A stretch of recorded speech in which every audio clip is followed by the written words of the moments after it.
It's up. Oh, so we have to wake up Itai? Oh, God. This is not what I thought it would be. I'm recording already. You're recording? Okay, and just what that should be zoomed? Okay, I'm doing for this poor guy's Zoom.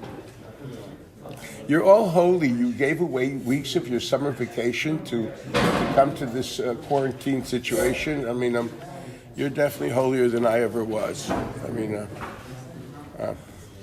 it's impressive. It's really very impressive, and kol hakavod. I mean, it's like, wow. Am I ready? You just tell me cut. You know what?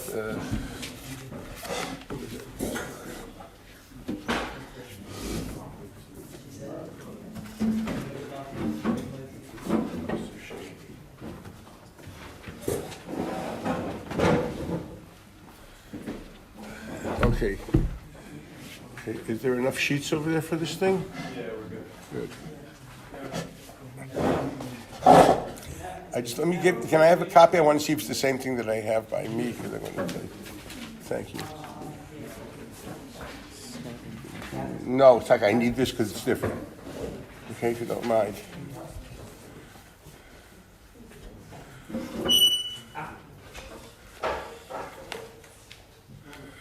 Good. Okay, this is different. Okay.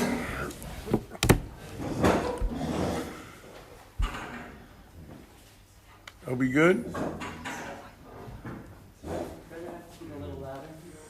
That's louder. Do we have a loudspeaker here? In Reshit, I have these big, enormous boom boxes. You know what I mean? It fits. You get a boom box in Reshit. You know, that makes sense.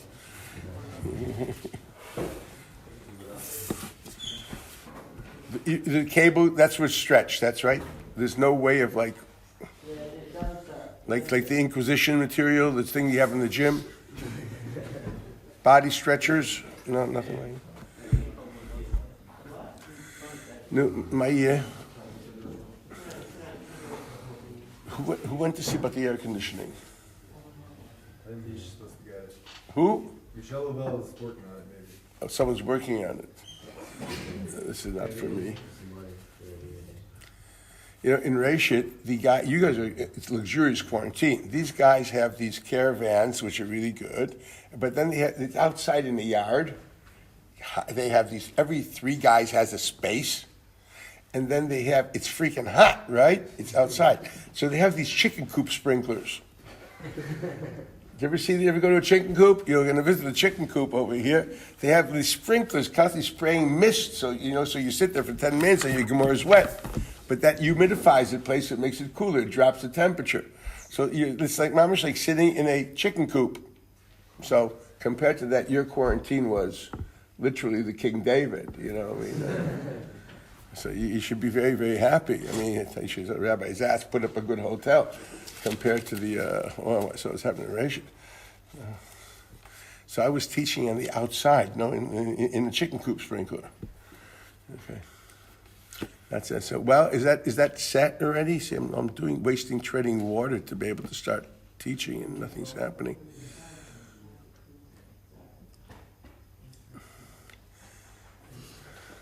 Mayor, are we on? We're not on. See, would you imagine if God had to wait to be zoomed on Matan Torah? We'd be up 2 nights.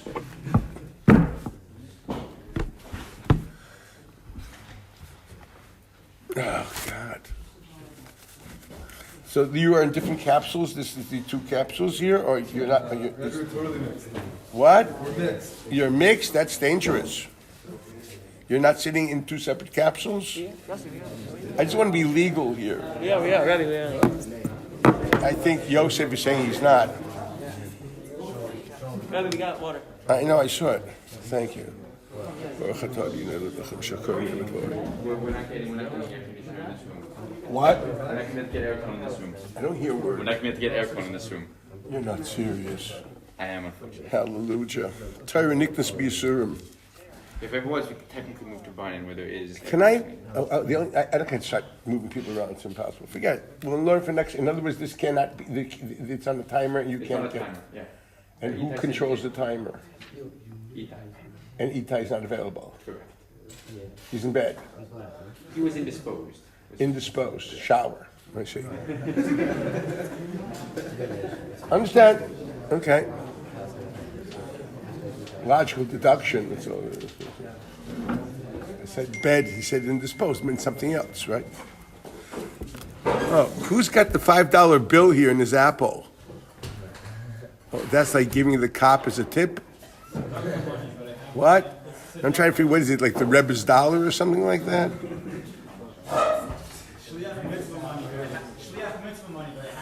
Oh, Shliach Mitzvah money. I thought it's the first $5 you made, you know? Okay, can we? Mayor, am I on? Is that a yes? Good. Okay, good evening. Let's start this rolling.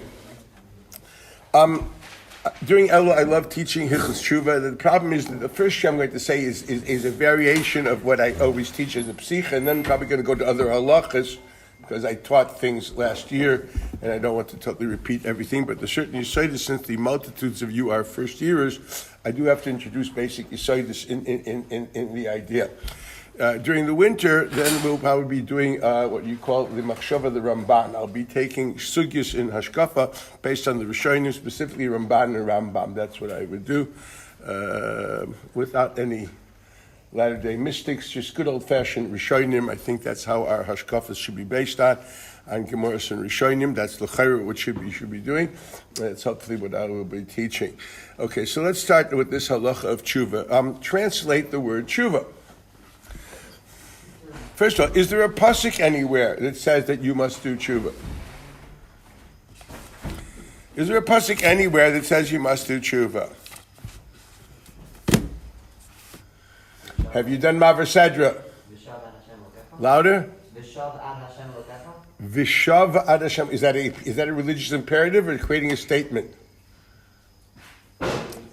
Is that a statement? Or does it say Tashuv ad Hashem Elokecha? That's in Navi. Shuva Yisrael ad Hashem Elokecha. But that doesn't constitute a mitzvah d'oraisa, because it's divrei Kabbalah, divrei Kabbalah lo yalfina. There's no such thing as learning a mitzvah saseif from divrei Navi. Adrabah, ain't a Navi rishoy lechadesh. If a Navi mechadesh a mitzvah which doesn't exist, it means as an imperative, he'd be chayiv misa. So obviously, unless there's a mitzvah saseif somewhere in the chumash of tshuva, then Hosea would, and Hosea is making a commandment, well then he's got a problem. He may be chayiv misa. Well, he's dead anyway, but that would be a problem. It would be Navi Sheker. Okay, that's a suffix in Ramban. Ramban's mistapik in the Gemara that says over there that Esther and Mordechai asked the Anshei Knesset Hagdalah that they should accept the idea of Purim in the Megillah, and the Ramban explains that the Chazal said, we have a problem. You're saying this mipi nevuah. The Ramban believes that Megillah is mipi nevuah. It's not a din d'Rabbanan, it's din pi nevuah. You guys, you can't add, a Navi can't say al pi nevuah, that there's not a mitzvah, it's Baltaisiv. And he said, what were they deliberating, whether Esther and Mordechai are chayiv misa or not? It's a Ramban. So first Ramban in V'eschana. So obviously, it's not going to be from the pasuk in Hosea. Which pasuk in the Torah? We'll say, well, it says V'shavta ad Hashem Elokecha, you will, but is that a statement? Is that a mitzvah or not? So the fact of the matter is that the Ramban al Torah there actually writes that it's a mitzvah. He actually writes it's a mitzvah. Which pasuk? Ki mitzvah azois Hashem tzavach hayom le'rechoki mehem. You know this? What is this? Avram Fried's song. Ki karev alecha hadavar ma'od. Right? Okay. Or Eitan Katz, I think, has a song just like that. Okay, right? So ki mitzvah azois. Which mitzvah? So the Ramban writes the mitzvah is the mitzvah of tshuva, and the pasuk calls it a mitzvah. The only problem is the Rambam Mufurish says that's not a mitzvah, it's avtacha. And mitzvah azois does not mean that. Mitzvah means kol Torah kula, not just tshuva. So that's a machlekes arishonim. According to the Ramban, Ki mitzvah azois is pointing out that the psukim before describing that you will do tshuva is a mitzvah. That's a Ramban al Torah, learned from the words Ki mitzvah azois. But the Rambam clearly disagrees on that. The clearly writes it's found in Hilchos Teshuva. Really, if you want to know where he brings the Psukim in Navi, let's see if I can find it here. It's not in those Maramekaimis. It's, let me just find it for a moment. Right.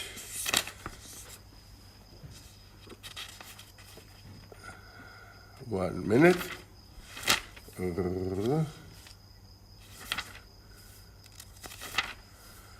Let me see if I can find this here.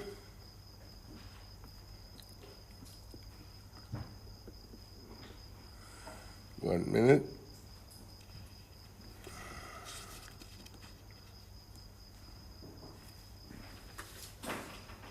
So I don't have it at the moment. I'll look it up later. I'll find it. The first Rambam brings that same pasuk and said that's a haftacha b'pi hanavi. I have to find it. I didn't have time to look into it this moment.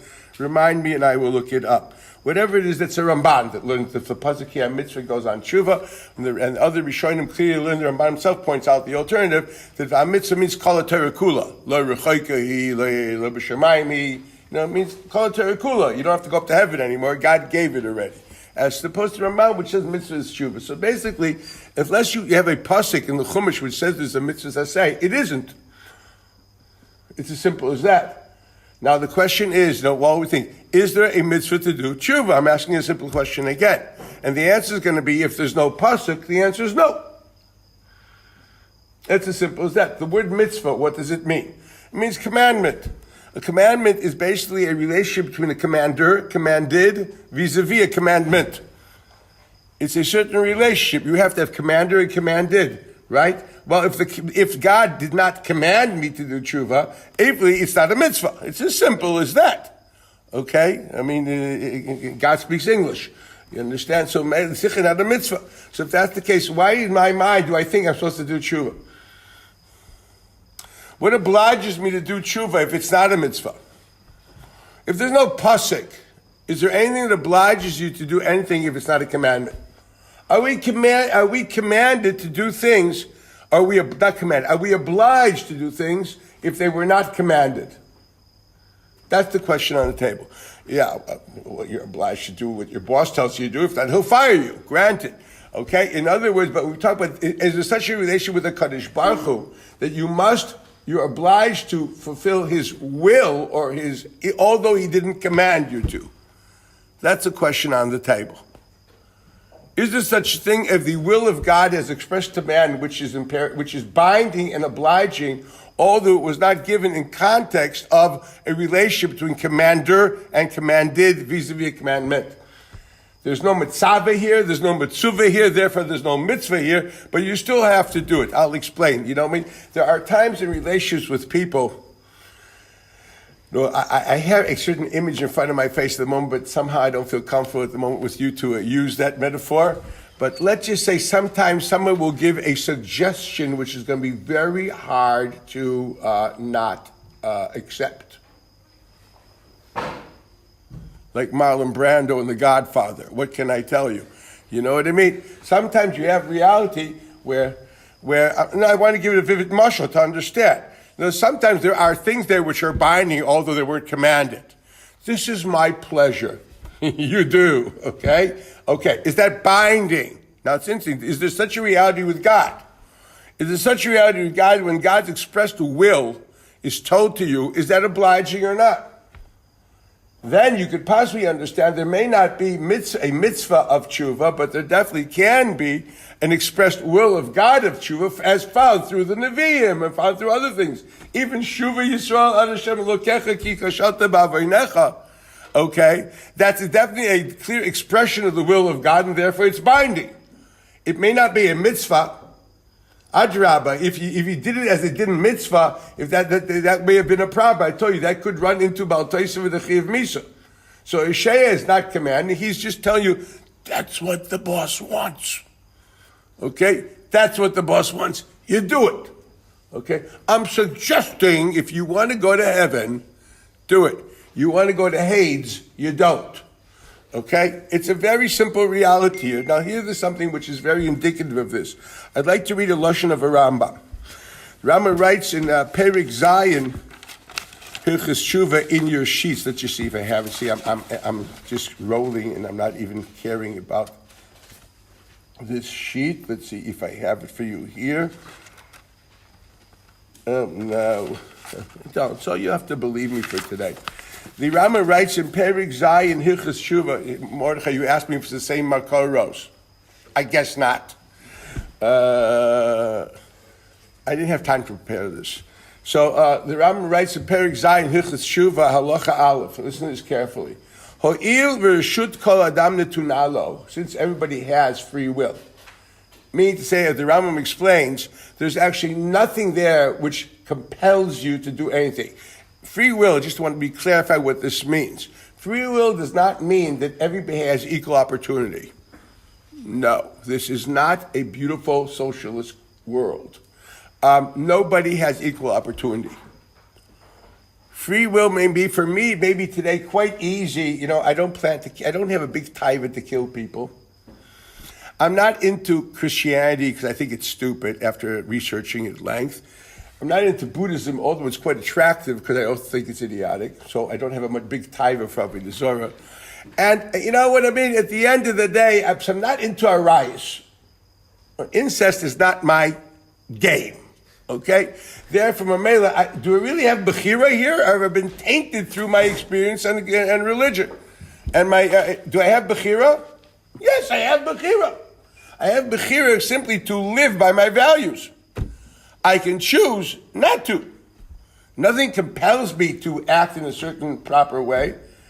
What compels me is me, my choice of values, and choosing to live by them. Many of you people have values which you cherish and you respect, but you actually don't live by them. Shall I give you a few? You all believe in Ashgacha Pratis, right?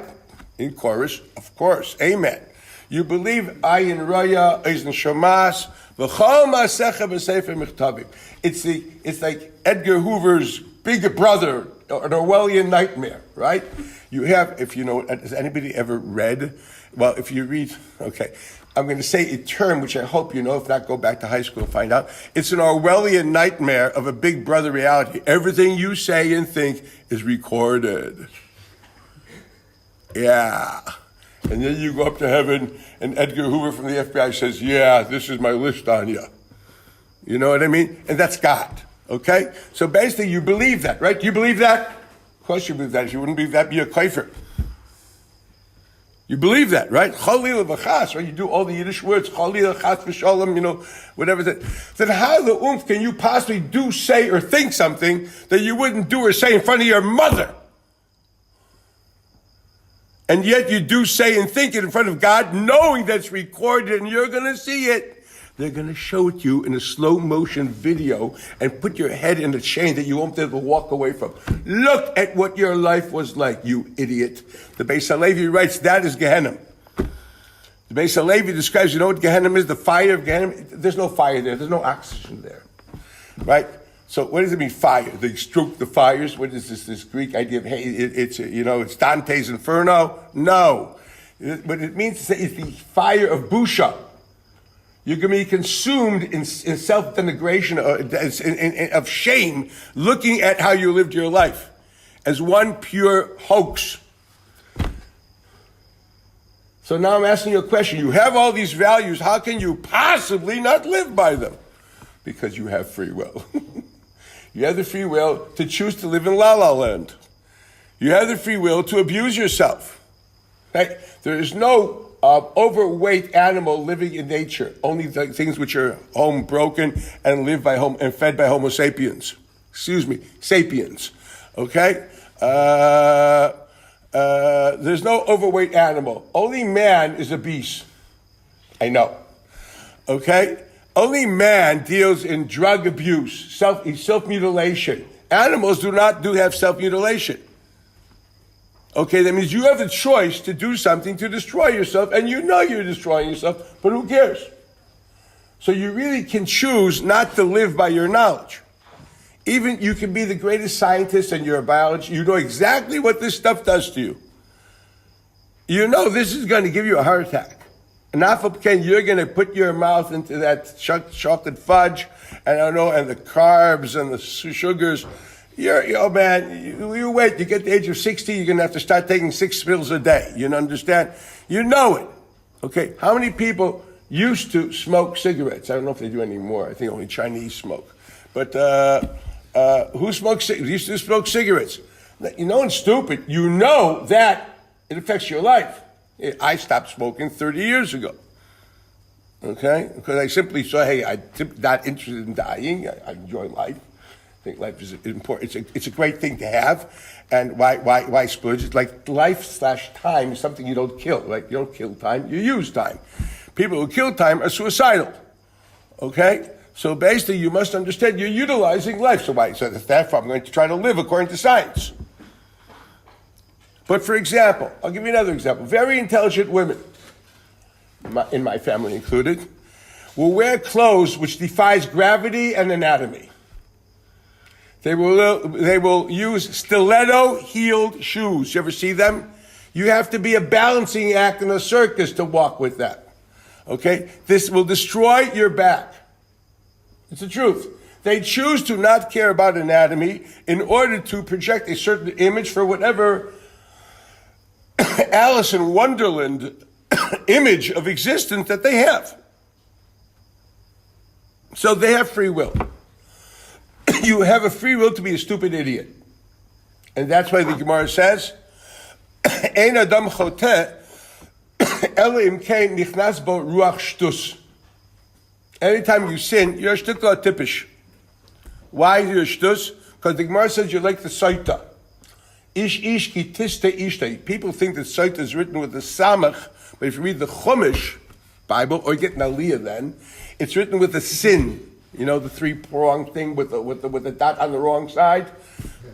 Okay? So the sin, it's in the Rambam, in original Rambams, in the Frankel Rambam, is taka hilchas soita with a sin, not with a samach. The Bavli writes it taka according to the soita with a samach. The Rambam taka writes it biblically. It's very interesting to see this. In Kisvei Yad Rambam, they're all with a sin. Then the later day editions, you know, the holy printers didn't understand it. That was a mistake because they were printing Gemaras and not Chumashim like good yeshiva bachrim. So Mamela, they changed the manuscript into a samach, a typical reality in Jewish book world. So what's that mean? Because just like the Saita, she knows she's married, but she hides with her lover and somehow convinces herself that no one sees. But you idiot, there's two Adam there. There's an Eid Echad. After Kinu, Eid Echad is enough to answer for Stira. He's not there. They live in denial. They simply do not want to see the facts. That's the shtus of every person, which is chayte. You're simply living in denial of your values. That's called your bechira. So therefore, it doesn't mean that your challenges are the same. There are people which have much greater challenges than the other.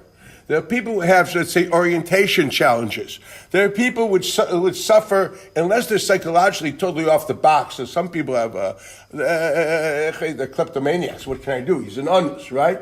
But let's say you're not a kleptomaniac, but you like seeing other people's pens or something like that. I don't know. I'm a shtickle baltaiva for certain things. You're overly sachman. You can contain that. Everybody can contain anything. Anything which the Torah ashers and punishes for it, unless you're totally impossible to contain yourself, you're an anus. Even it's so hard, it's like 90% draws you somewhat. As soon as you have the 10% capability of containing, you must use that. Equals your challenge is horrendous. You're living a living hell. I want you to understand that. And there are people which, because of their challenges, are living a living hell. That is the honest truth. They are living a living hell. Okay? Right. God never promised you a beautiful, easy life.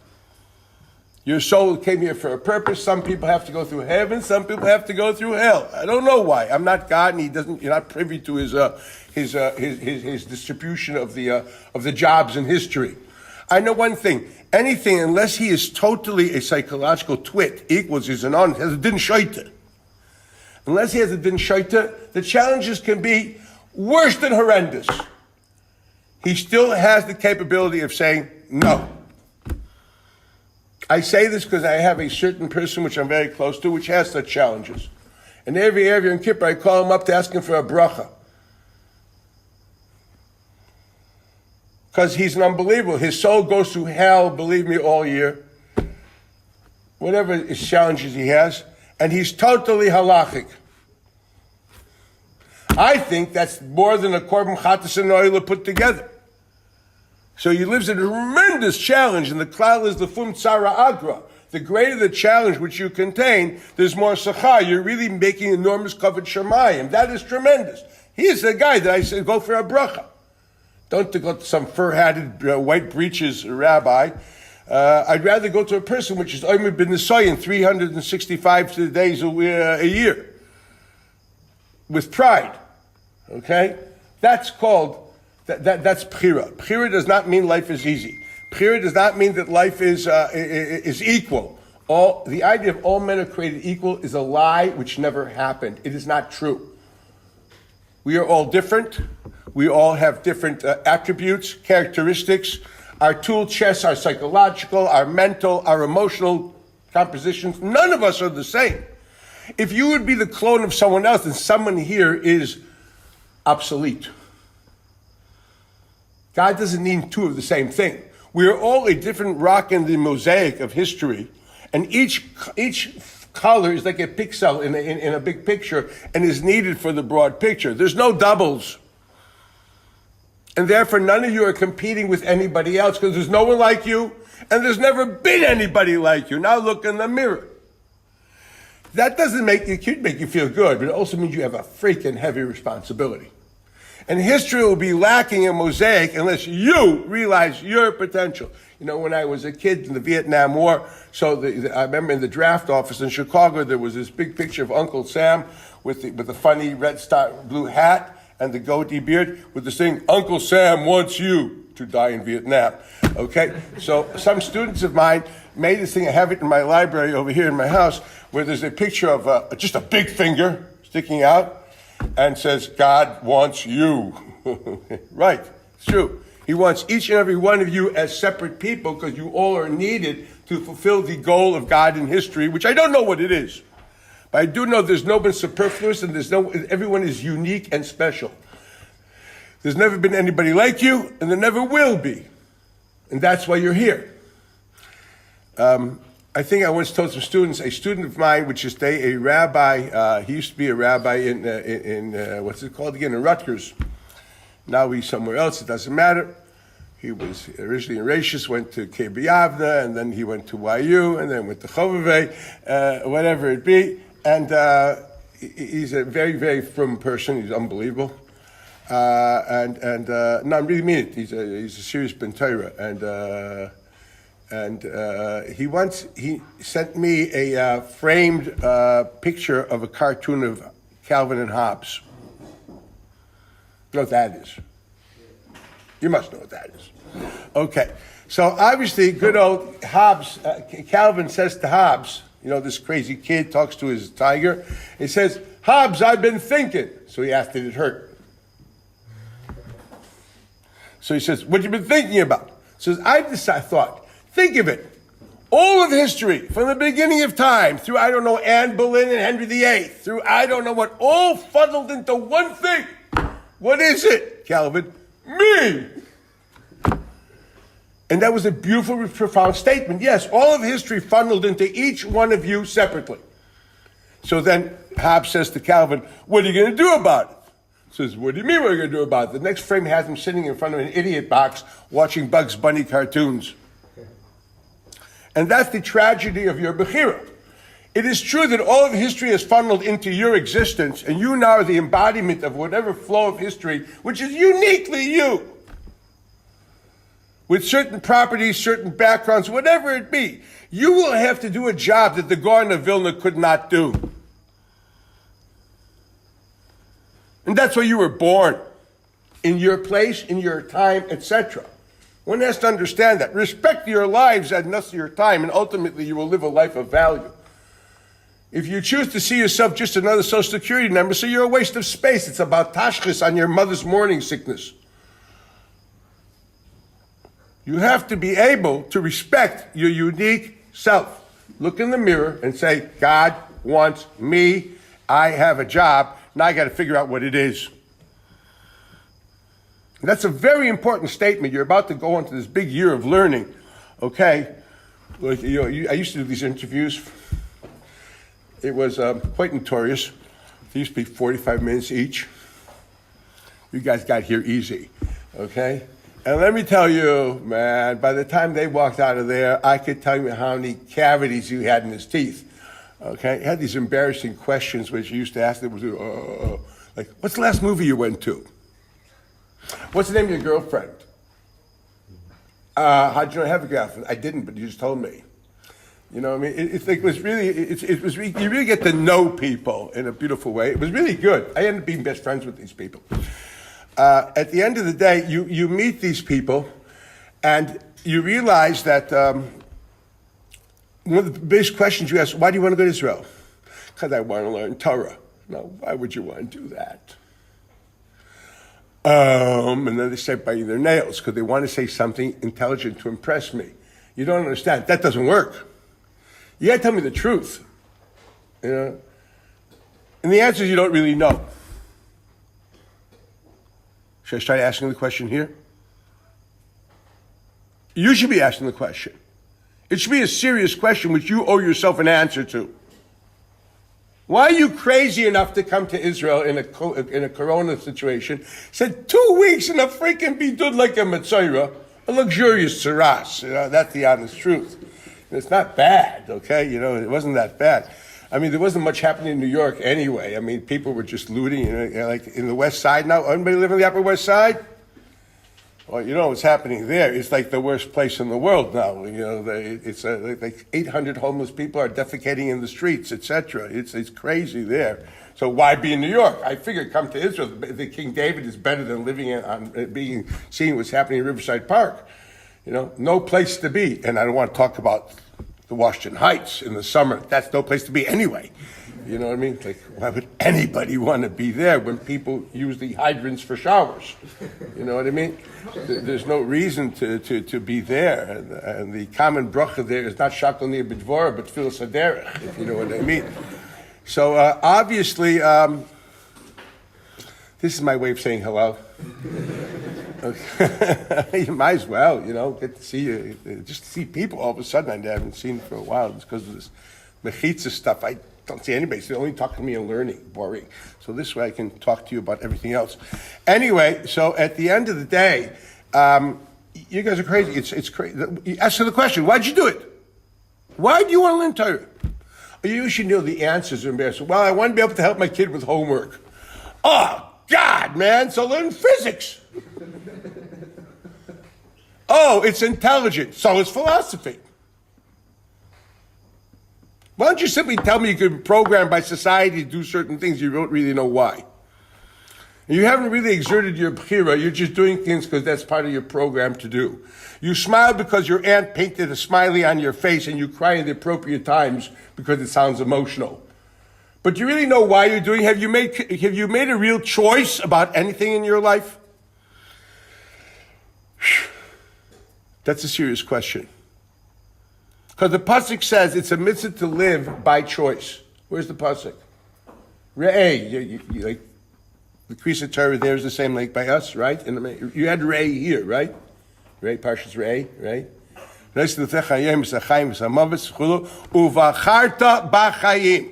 What does that mean? You must choose a certain way of life because you perceive that as life. And the alternative is perceived as death. Have you ever made a choice, a religious choice, because you perceive this is the avenue of life? The alternative would be perceived in your eyes, subjectively, as a death knell. That's the mitzvah of Bechira. It's a pasuk in Chumash. We don't walk away from Chumash. You must choose it not because it's socially acceptable. You must choose it not because that's the way we do it. It's very typical what grandma would say. What do you mean? That's the way it's done. You know, you do it because that's the way it's done. Okay, very nice. That means we should murder people because that's the way it's done in Washington, D.C. I don't know. I mean, what am I supposed to say? If I live by that's the way it's done, believe me, I would hardly be Jewish. Or definitely, I'd be a criminal. Okay? That's the way it's done. Nebuch. You know what I mean? No, you are supposed to do it because that is how you define the word life. It's a pasuk in Chumash, right? I give you life and toiv ra, life and death, equals toiv equals life, ra equals death. I mean, that's pasuk chumash, for goodness sakes. Ubacharta b'chein, you must consciously choose the avenue which is defined as life equals that which is defined as toiv. Correct? Is that a pasuk chumash? You can't argue with the Bible. Well then, has anybody here ever made that conscious decision based on that perception? That's a serious challenge. So you know why you came to Israel? To learn to do that. You came to Israel to learn to think and to create a religious posture with an intelligence to be able to be inquisitive and decisive and to be able to actually be about Bechira and live by Bechira. That's a real reason for learning Torah. As the Ramban writes in Parshas Kedaishim and also in Vayeschanan, that God wants you to have a value system. It's called Yashar and Taiv. Satir Ramban, how will I know what Yashar and Taiv is? I will master the total halachas of Cheshemish with Ebenezer, Yerdei, Chaim, etc. I will know Kol HaTorah Kula. I will conceptualize it to understand its meta-halachic principles. I will conceptualize it further to understand its philosophical, ethical principles. I will conceptualize it further, Emir Hashem, to understand its metaphysical principles. Do I have to say that in Brooklynese, or do you understand English? That's what you're supposed to be doing. You are now learning the skill of forensic reading and conceptual analysis in order to analyze and read accurately, Kol HaTorah Kula. Like you say that in Birchas Torah every morning, for goodness sake, don't you say? You want to Lilmoid, Lalamed, Lishmer, Lashes, L'chaim, Es. It's a big word that you say loudly. Kol. Right? Kol Divri Talmud Torah Secha. And Ba'ava. You're basically saying, God, I'm not happy with Noshim Nezikin. I need Zroim, Moed, Kachim, Tyrus. I need Mechilta, Sifri, Sifra. I need Bavli, Yerushalmi.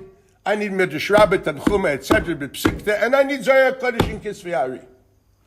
That's what you pray for every day. You ask God with compassion, Amarachem, Rachem Aleinu. Have Rachmanis equals I'm in despair. I need you to have compassion. Without this, I'm dead. Now, that's what you said every morning, if you understood the Hebrew. And if you didn't, I do suggest you read it in English. But understand, it's the most poignant bracha that exists in the whole tefillah. You're begging your knuckles off. Hamerachem, Rachem Aleinu, Bavur Avishenu, listen, you even evoke the schus of your forefathers, anything. I need this. That's what you're screaming. And what do I need? I need Kol HaTorah Kula. That's your agenda. That's why you're here. To get a skill and a compassion, to want to know Ratzon HaKadosh Baruch Hu through Kol HaTorah Kula. It starts with Bavli. Originally, it starts with for little boys, Noshim Nezikin. Okay, that's very good. But L'chol HaPach is Noshim Nezikin. You know, when I was in the Bechinas, these guys used to ask, Rabbi, if I go to KBY for a year or two, will I know how to learn? What do you really think I answered? No, you will know that you don't know. To know how to learn, darf man wissen, L'chol HaPach Noshim Nezikin Kachim Tyrus. And then you have to know how to read it, understand it, conceptualize it, and know and seeing the principles, etc. Takes time. Well, get a PhD in 1 year? Yeah, from some kind of Brooklyn college, you know what I mean? If you want to go to Harvard, man, you have to work your knuckles off. Okay? If you want to get one of these, the Livingston College, and one of these the yeshivish colleges, that's no problem. We'll give you a B, what's it called? This yeshiva credits. You guys get yeshiva credits, that's bogus, right? They give like a thing that you get like an equivalent of a BA, and some of the yeshivas give you these type of, what's it called? Huh? BTL. BL, yeah. BTL. What? BTL. BTL. It sounds like BS. Okay. You know what I mean? BTL, right. I got to find a real Rosh Hashanah for it because it's a bachelor of, you're definitely a bachelor. You didn't get married to it. You barely dated it. Yeah, you're definitely a bachelor. It's a Hasidic shidduch. Yeah, you get married without knowing the Kala. Like these guys that do chassan Torah, chassan Torah. Did you ever meet the kala in your life? No. There's a chassan. You're a chassidish shidduch. You know what I mean? You never met the kala, but you're a chassan with her. What can I do? But that lemais is why you're in a yeshiva. I want to say that it's an opening statement, which is probably, it's a bit rough, but it's the truth. It's the truth. I'm sorry to say that the truth sometimes is, actually, I do it in a jovial way because I know this is a very heavy statement, so that's why I use my sense of humor to stick heavy truths down your throats. But it's actually very serious. It's something worth crying about. It's something worth really praying for. And if you don't have that North Star in front of you or that compass in the magnetic field put in the right way, you will not get there. Okay? Now, anybody crazy enough to come to this place, which I think is paradise, okay? This is my 41st year here. Yeah, I'm like an antique, like a fossil, the stuff that the Haredim say didn't exist, okay? What can I tell you, right? I officially don't exist anymore in Yated Ne'eman because I'm a fossil. But I'm telling you the truth.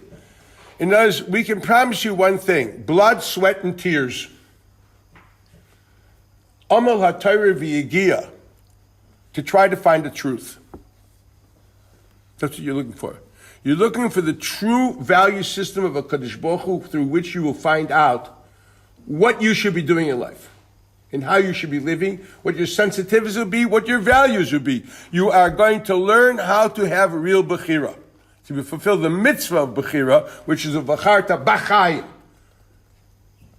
Oh, you all sing Kehem Chayehenu and all that stuff, and you roll your eyes, probably in some Alava Malka, with some candles and beer, and you get I don't know what, you go back and forth with, what's his name, Yuda Green or Chesky Sof, all these different inspirational singers.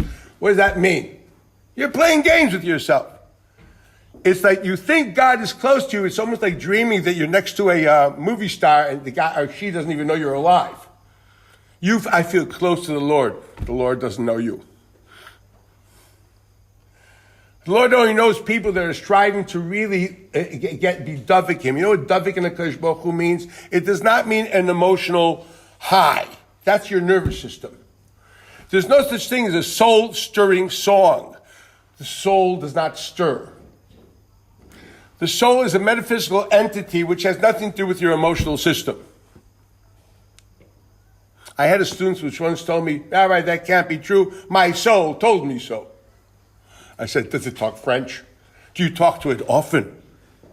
What's it say about the World Series? So you idiots, not your soul, your emotional system tells you this can't be. Your nervous system, what's it got to do with souls? Oh, my heart. Your heart is a freaking pump. It doesn't tell you anything. You really think a pump tells you what to do?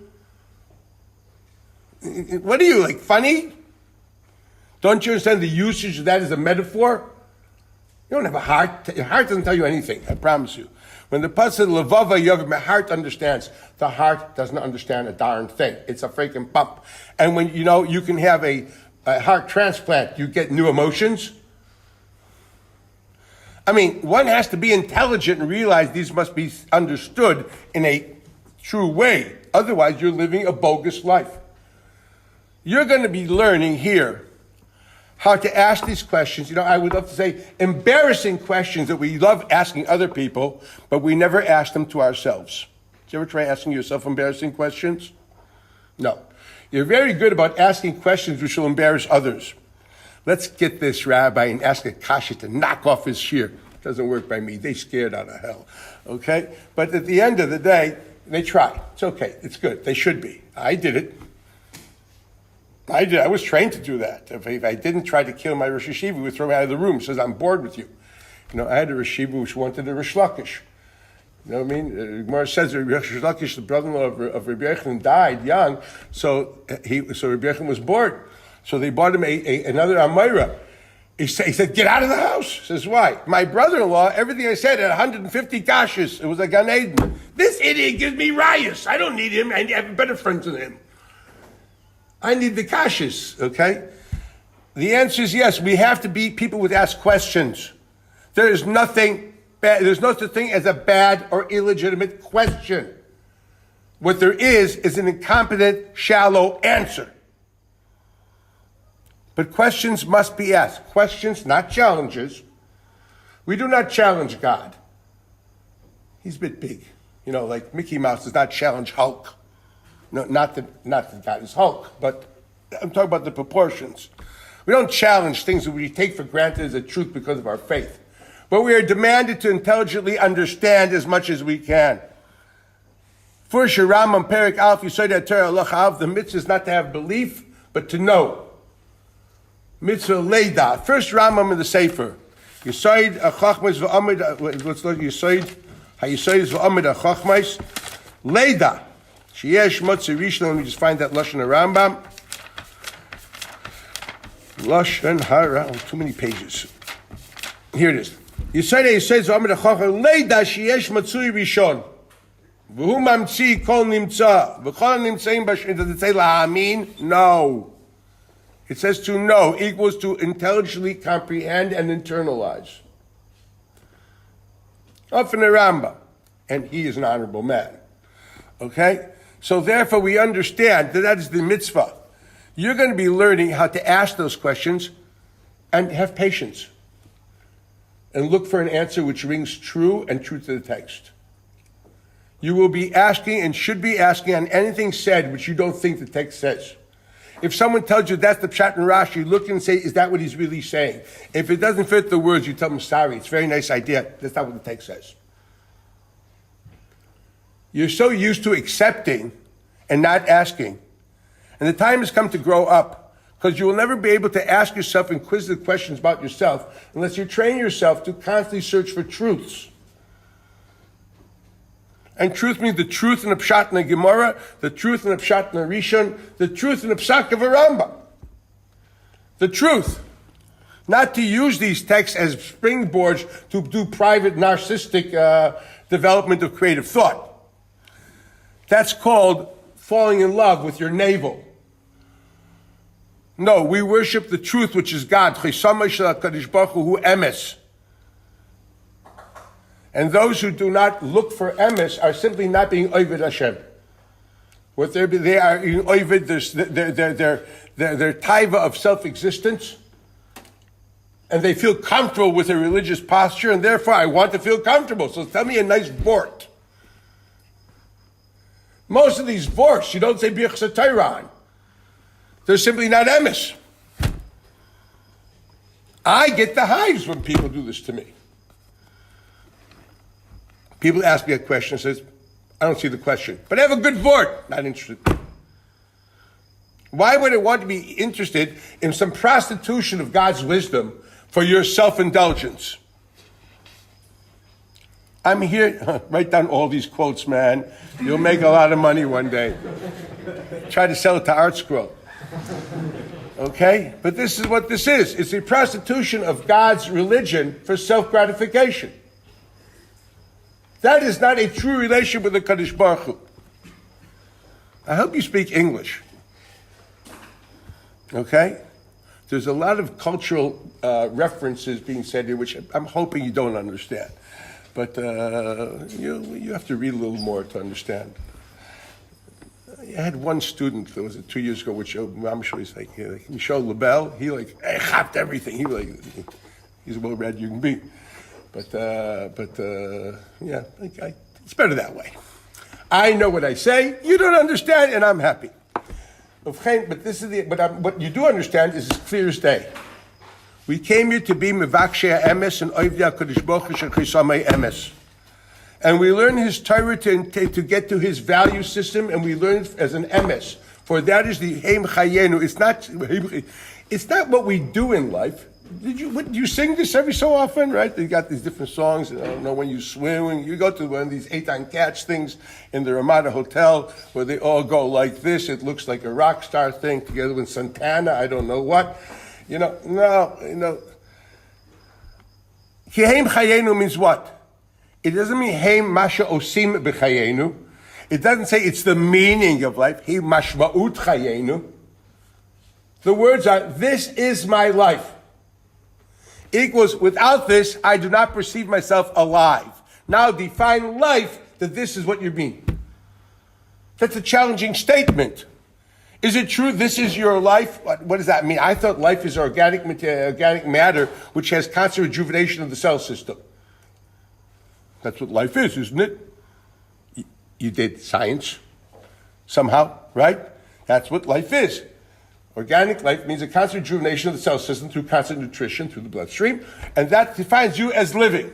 When that constant rejuvenation stops due to lack of certain properties, whatever it may be, you are dead. Now, how does that mean that God's Torah is your life? Didn't you ask yourself that question? Well, now you're going to learn to ask that, because you have to ask that, because you has to have an answer, and there's not one answer. The answer is subjective, because you're saying about your own life. So tell me a vort on that. The vort won't help. You in your life have to find your understanding of that, how it plays out into your life. There's not one answer. There should be a different answer for every face in this room. I know how I solved it, but maybe I'll share it one day. Maybe I won't. But clearly there's a shallow answer which can somehow cover all, but it'll be meaningless unless you find your own answer. Yes, what does it mean? What is life to you, and how do you say that Torah is your life? It's the vocation of my life. That's not life, that's a vocation. It's the meaning of my life. That's not the definition of life. That's the meaning being the purpose of life. It doesn't say they are the purpose of life. It says it is life, right? Ki heim chayenu. And the Torah says, the pasuk calls it, ubacharta b'chayim. The pasuk says the derech Hashem is the content of life. Now figure out why is it called chayim. Go back to Parshas Re'eh and try to find out what it means to you. I promise you that your answer you will find was, if you really work hard, it will be yours and no one else's. Because everyone is going to be different, and that's finally being the key of doing this thing, of doing Bechira. So the klal is, you're here to learn how to think. You're here to learn how to read forensically. You look at things, don't just translate. What do they really mean? What are the undercurrents of the language? What are the different layers found in the sentence? You know, you can say any sentence and there's multiple layers. Did you ever say one sentence and mean a lot of things in it? Especially when you talk to your mother-in-law or something like that. When you say, good morning, Mom, what do you really mean? Are you kidding? You know what I mean? You know what I mean? There's a lot of things that mean. It means you were nice to me yesterday at your work, right? Good morning, Mom. He's dropped dead. You know what it means. You know, what does it mean? Language is a function of culture and context. In a certain context, words mean the total opposite of what's being said. Anybody knows that. Okay? So really the question is, what does it mean to you? And you're going to have to learn how to do that. You have to accumulate a lot of text intelligently. A lot of text intelligently. And the more you accumulate, now you're not expected to give answers. You're too young. You're expected to ask. And respect everything you asked. Write it down. Respect yourselves. Because your question, you will learn, let's say you're learning psachim. Whatever question you raise, write it down. And don't attempt to answer immediately. It's a joke. How could you? Unless you can't really open your mouth in psachim until you know Chalapachas Bistaf Yudalid, then afterwards from Chof Beis, another 3 pages. You need at least a good 16 blat Gemara before you even open your mouth and say anything. Keep it shut. Okay? No 16 blat Gemara, Chalapachas Gemara, Rashi, Tosfos, Rosh, Ran, and intelligently, and then you start going back on it. That's the emes, okay? If you want to do this intelligently, you have to have. So don't expect yourself to answer the questions now because you don't have the scope. It's simple as that. But you do have the capabilities of asking and respecting questions, because you will see the question that you raise now and logical possibilities that you will write in your notebooks. You will ultimately find proof to them in some odd Rabbeinu David that you read in Daf Zion. Or some odd, I don't know what, Ran that you'll see in Daf Yud Aleph. And because you asked the question and you raised possibilities, You will now your antennas will be honed and you will actually see, oh, this seems to be a proof to my question. Bingo, you hit pay dirt. That's only because you respect your questions. You don't just, I don't know. And sometimes I sit in the yeshiva and get bored. Rabbi, he shows me a marsha in the middle of a page. What does this mean? What's your problem? I know what it means. What are your possibilities? I don't know. Then don't ask me. The Shach says not knowing is not a question.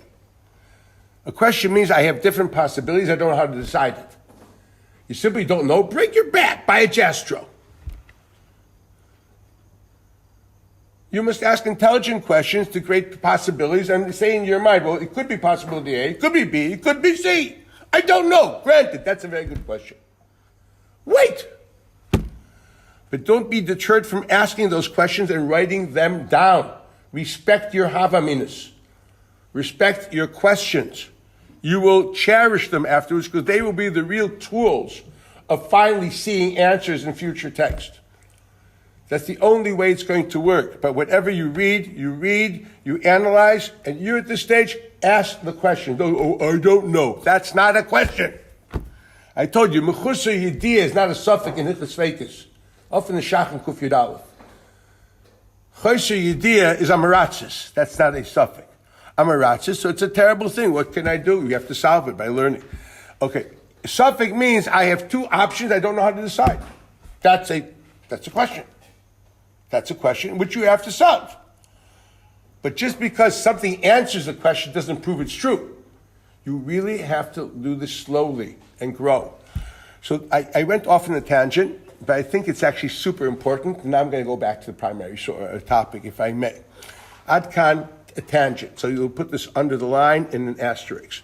Okay? Let's get back to the Rambam. So the Rambam tells us in Hilchos Teshuva, the Rambam says, everybody has the intellectual capability of free will, as aforementioned for the last hour. Kemoshe bi'arnu, well, I can honestly say yes, Kemoshe bi'arti. I definitely did that, Rambam. Yishtadel ha'adam, now let's translate this carefully. What the Homo sapien should try, that's what it means. Yishtadel ha'adam lasot tshuva. Is that a language used when we talk about a religious imperative? Yishtadel la'niach tefillin. Are you kidding? Chayav la'niach tefillin. Yishtadel ha'adam lasot tshuva. That language immediately talks of something which is not an imperative. You should try. Let's go further. Ulin or kapav michataav, and to empty out his hands from his sins. Does anybody know what that lashon is coming from? You'd say ne'ilah? Anybody remember in Tfilis ne'ilah anything? Forget it. I'm not going there. Weiter. Don't done with the siddur. Why should you try to do this? Kedei shiyamus v'hu ba'al tshuva. In order that when you finally do die, you should be a repentant person. What for? Who cares, man? The game's over. So he says, nah, you don't understand. There's a cherry in the pie after death. And that's why you should be doing this. Kedei sheyizker l'chayei ha'olam haba. Now, anybody which is do you know that there's a minig of Jews from Pesach until Rosh Hashanah to learn Pirkei Avos every Shabbos after Mincha? Right? It's a takana mimei haga'onim. You want to know? It's found in Igros haga'onim. So it's the takana. Well, you obviously learned. Everyone starts. It's like Daf Yomi. You learn Shabbos and Erev, and then they quit. So it's like you learn the first parak of Pirkei Avos. Everyone does that. Then you go to shul to hear a shir. Afterwards, it peters out.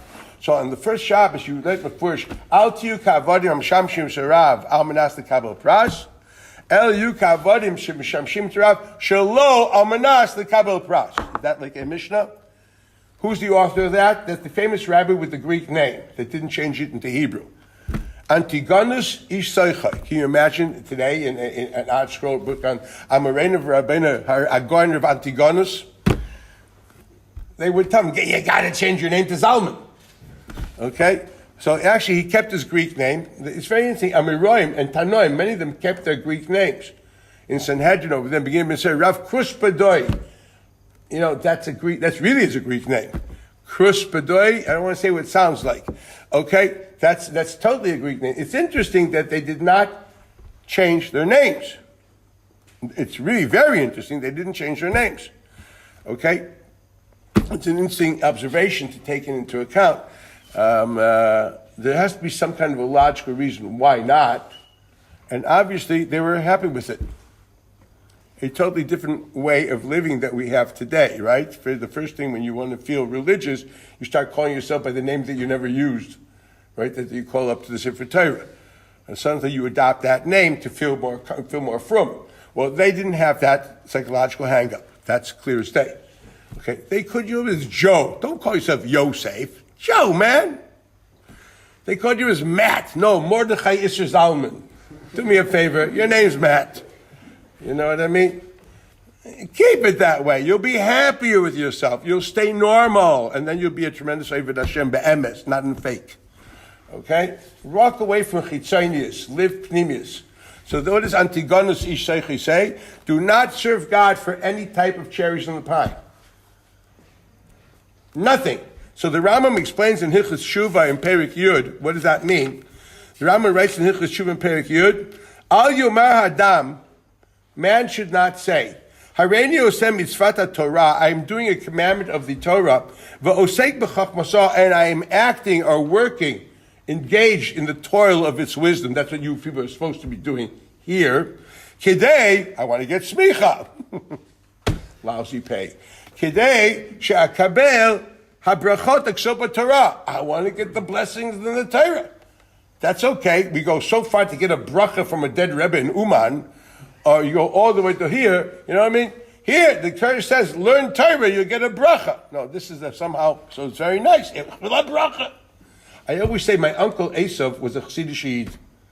He was willing to kill his brother because he stole a Rebbe bracha from him.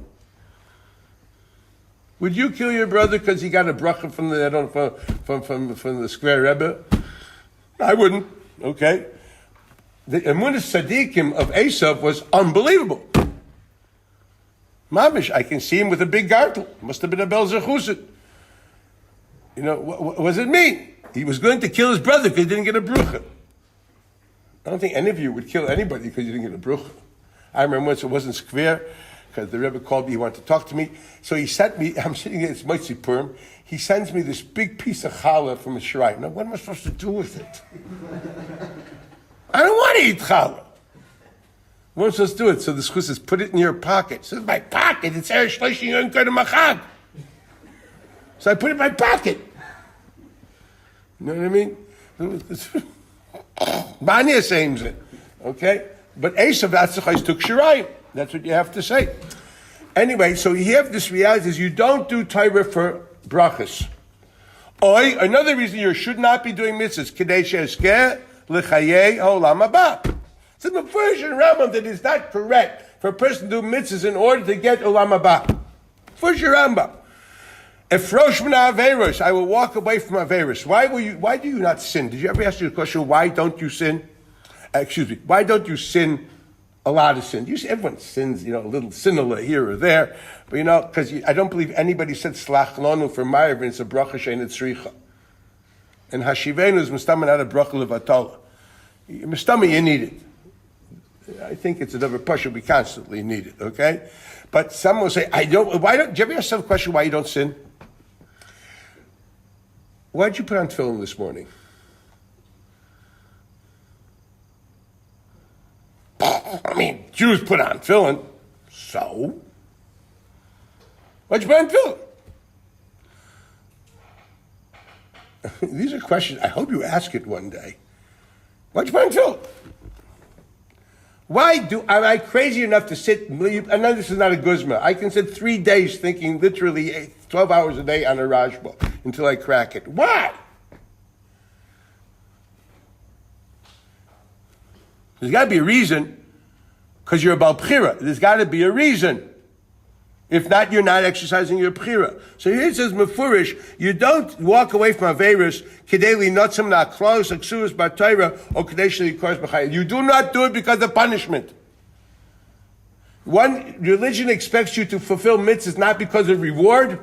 and to refrain from Averis not because of punishment. Most people will tell me, I don't want to do this Aver because I'm afraid of the fires of hell. And I say, you're a freaking liar.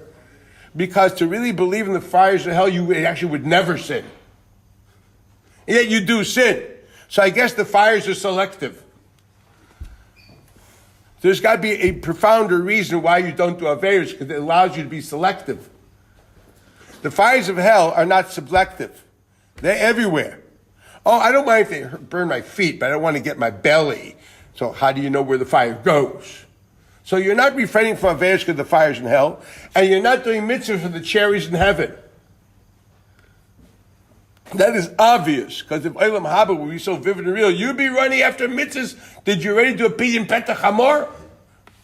You'd be doing I don't know what. You wouldn't be wasting a minute of your time. V'shinantam shidi return mechudarim befichri shalucha adam b'chol makom shalot gamgim. That's the mitzvah of Yidis HaTorah. You know what that is? People should ask you anywhere in Shas, you will not hesitate and give the answer. Then you're mekayim the mitzvah of Yidis HaTorah. It's a Fushi Gemara, okay? Beforehand, you weren't mekayim the mitzvah of Yidis HaTorah. You want to know? Pretty heavy, okay? Okay, call the Torah Kula to at least answer the questions. Okay? So what do we have here? Here it says you do not do it for reward, you do not refrain because of punishment. Now the real question is, so why do it? I'm not going to even answer that at the moment, but it's a question I would expect a conscious religious person to ask himself or herself that question. But whatever it is, what we know is wrong is doing it for the cherry pies in heaven or the heat of the fires of hell. That's what the Rambam says. He says the only people that should do it that way are people of low levels of intelligence. The people who serve God because of schar and because of einish are abei ha'aretz, equals not perfected people which are ignorant, right? Or nashim. At his time, women did not have an education, and therefore they would perceive it as a paradigm of the uneducated and just, shallow thinking. Thank God that has changed in a big way. I have students which are women, which they have to drop the intelligence level a bit in order to find a male spouse. So that definitely has changed in a big time. Some of them really know stuff. And ktanim don't have das.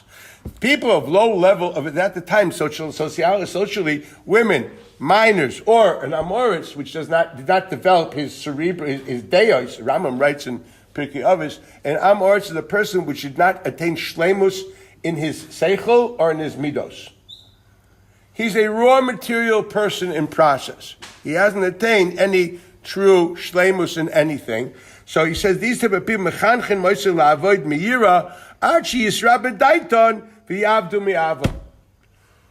Now, whatever that means, I don't care at the moment. I know one thing. The idea of doing things because of self-preservation from hell or self-gratification in heaven is called avodah meira. I'm not going to explain why at the moment. That is appropriate for nashim. It was nashim. I don't think nashim. Definitely for ktanim and amei haaretz. Not for people who aspire to live, to become a Talmud Chacham, to wish, to will, to want to aspire. If you aspire to be a Talmud Chacham, you must aspire to use your mind and to live by it. Bechira mechayim. That cannot be that is not the appropriate way of religion. Religion demands you do not do it because of schar, because of einish. Rather, do it because of the value of a connection with God. It's a truth. It is God's truth, and that's why I connect to it. That's what we call Av, if you want to know. I feel like a butterfly going towards the light. I am drawn to a truth, and the truth is binding. The truth is demanding, because the truth is compelling. And if it's the will of God, that is the truth. Do I understand it intellectually? No. But I know that the will of God is the truth of creation, for God has expressed his will. And I follow truths because they are truths. The Lashon of the Rambam is, the ultimate Oved Hashem writes, Oseh ha'emet mipnei shu ha'emet. Lashon Rambam Perek Yud Teshuva Halacha Beis. He does the truth because it is the truth. Equals the truth is the reason for doing anything. Truth means say, if you know that is God's will, that is what we would call the truth. Do you understand why it's the truth? No. You'll have to learn. Can you identify with it? No. Not at this stage. Do you believe and know that it is the truth of God? Yes. Okay. That's why you're doing it. In other words, you're doing it because it's Ratzon HaKadosh Baruch Hu. It's as simple as that. That's why you're doing it. Not because he demands it, not because he threatens. You do it because it's his truth. And that truth is the ultimate act of religion. Is it compelling? Very much so. Does it bind you? Yes. God will demand. Why didn't you live by that truth? Where's the Mishnah that says this? The Mishnah says, first stage in Avodas Hashem is Batel Ritzoncha Bifnei Ritzono. First negate your will in front of the will of God. Because it's the will of God, I don't identify it with it, so I will bend my will to follow his, because I know that's the truth. It's his truth. It's not my truth at the moment, but it's his. I'm willing to negate my perception of truth in front of the celestial truth of God. Okay, that's how it starts. It's called Kabbalas Oil Malchus Shamayim. That's the first stage of anything. That's primarily why we should be doing mitzvos. Kabbalas Oil Malchus Shamayim. The Gemara says in the Dorm, mitzvot lav lehenot nitnu. Mitzvahs are not there for self-gain or pleasure. If you made a neder not to have pleasure from a lulav, you can shake the lulav. You're getting a mitzvah? They're not meant to be pleasure. They're meant to be, I'm negating my will in front of the will of God. Rashi writes it before that Rashi, mitzvah lav lehezu elo la oil. There is a yoke. A litvish Rashi. Kabbalas oil malchus shamayim is the basic premise of mitzvahs. You subjugate it to the celestial truth. It's as simple as that. That's stage number one. The next stage in Avodat Hashem, which is a while to go, is asay ritzoncha ritzono, actually become identified with God's truth. Learn and grow in your religion till you actually see his value system as yours. Then you have fulfilled ubacharta b'chayu. In the beginning, you negate yourself because you know it's the truth. But you know it's life, but you don't recognize it as such. But when you finally internalize the value system, I told you, the Ramban says it,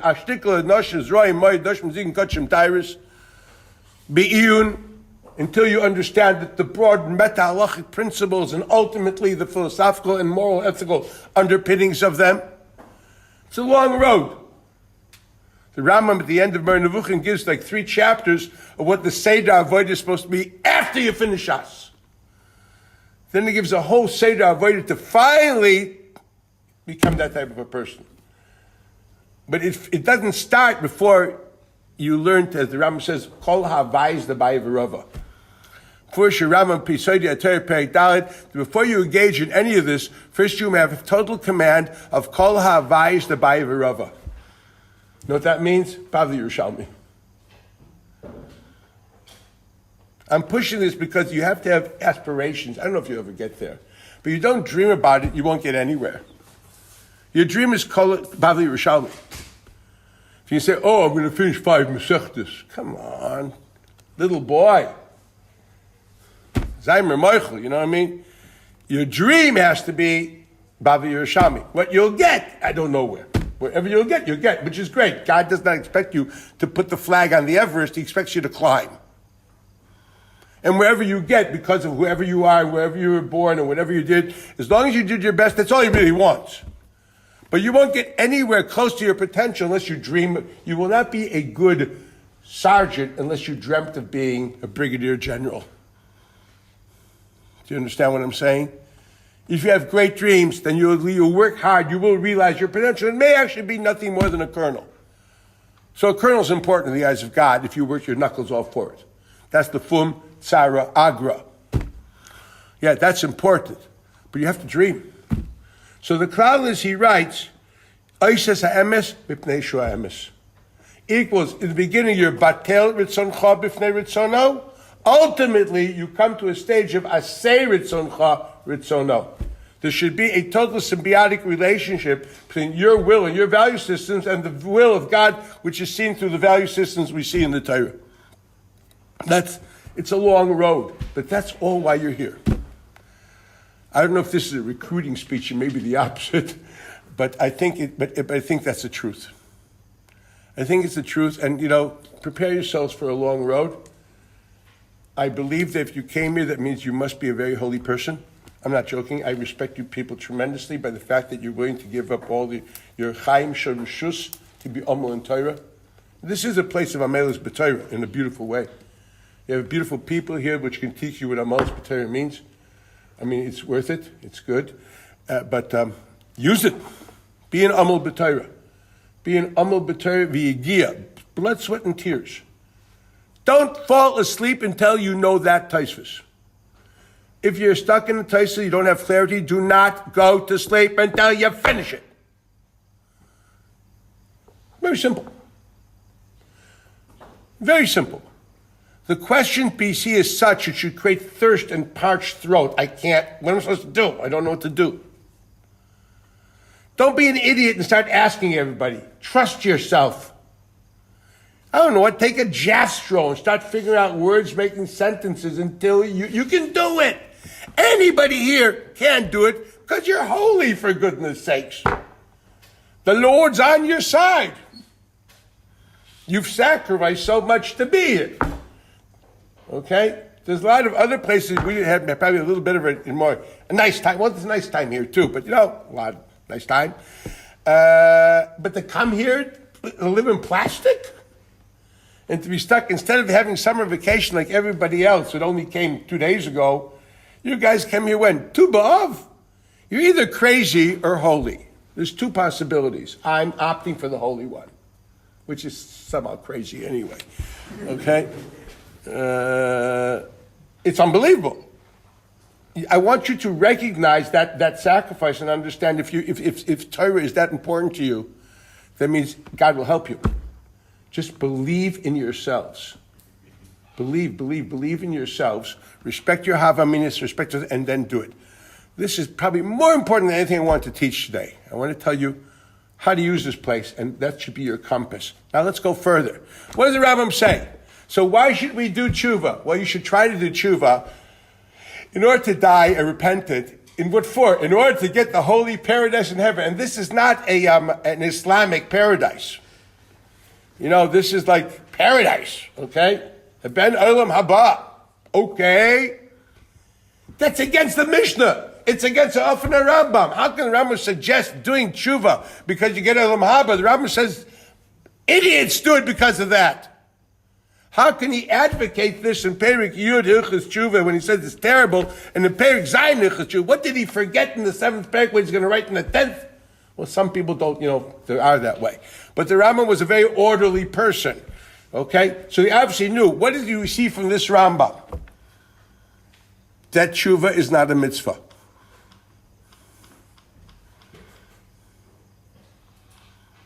It's an important thing to do, but it's not a mitzvah.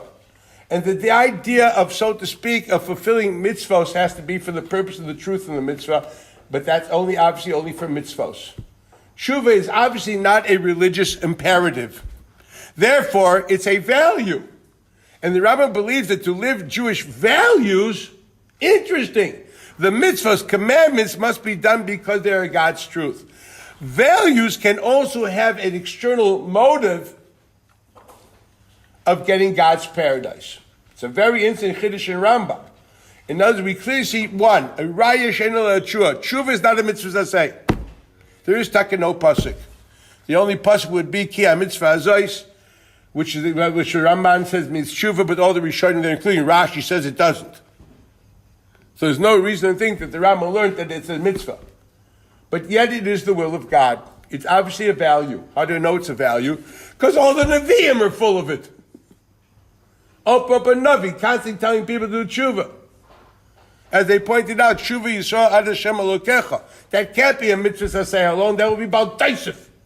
The Teretz says no, but God wants it. It's an emes of a Kadosh Baruch Hu. So here he says a Chiddush Gadol, this Rambam. It's an emes of a Kadosh Baruch Hu. But the truth of the matter is, if you need the added incentive to do it, it's legitimate. Doing a mitzvah because of schar v'einish is wrong. Fulfilling a value, you can use the added cherry on the cake for incentive. That's a very big aside found over here, which we have to elaborate on. I think I'm going to stop now. So we clearly see it is not a mitzvah. Now, if you read carefully in the Rambam Hilchos Teshuva, and here it gets interesting. In the Sefer HaMitzvahs, when the Rambam writes the mitzvah of tshuva, he clearly writes not the mitzvah of tshuva, he writes the chiyuv is, when he does tshuva, he should do vidui dvorim. There's no pasuk of tshuva. The Rambam says, what's it from? From the pasuk of Yisvadu es chatosom. You want to see that? That's in your Sefer, in the Sefer HaMitzvahs. Let me see if we have it over here. I don't even remember. Yeah, not that one. I'll just see if it's here. If we have it here in this sheet, good. And if not, I'm sorry. I do not see it here. This is probably an old version of something which I taught years ago, and this doesn't have that. But you have to look at the Sefer HaMitzvahs where the Rambam writes clearly the mitzvah is vidui. And if you look in these yad, look at Perik Aleph Hilchos Teshuva Halacha Aleph. Read it. Kol mitzvah shebatorah bein asay ben lo tasay im avar adam al achat mehen bein bezadon bein b'shgaga ki sheyaseh tshuva, when he does tshuva, then what's the din? V'yoshev micheto, and he will return or repent from his sin. Then there's chayav to do what? Lisvadesh lifnei hakel. Then there's a chiv of vidui in front of God. So it seems to be saying the imperative is, if and when you do tshuva, the imperative is to do it in a certain style, through confession. And that confession must be with an intense God awareness. You have to have lifnei Hashem. Now let's try to understand what those words mean. Just doing, a therapeutic heart massage, like a telegraphic shamnu, doesn't do it. It's got to be something only with the consciousness of lifnei Hashem. Now we know, for example, by Shemona Esrei, the Rambam writes, there's only one kavanah which is me'akev. It's enough in the Rambam. That what is it in Hilchos Tefillah? That you're oimid lifnei HaMelech. That the God is in front of you. It's a kavanah which it's off in the Rambam. I don't know why the Amarachim think it's a Reb Chaim. It's enough in the Rambam. Off in the Rambam. Peri Gimel or Dalet Mamish Ketz Emaria kavanah that he's oimid lifnei Hashchina. That's his lashon. The din is, at least for the first three brachas of the Shemona Esrei, you actually have to, it's interesting to see subjectively of each one here will fulfill that, or fulfills it. He has to daven with an intense awareness of godly presence. What do those words mean to you? He's not matter and doesn't take up space. What does it mean he's in front of me? No, it's a figure of speech. To what? Because if you don't have an answer to that, you never Mekayim Shemona Esrei in your life. Rambam said, first, you don't have that kavanah, it's as if you didn't daven.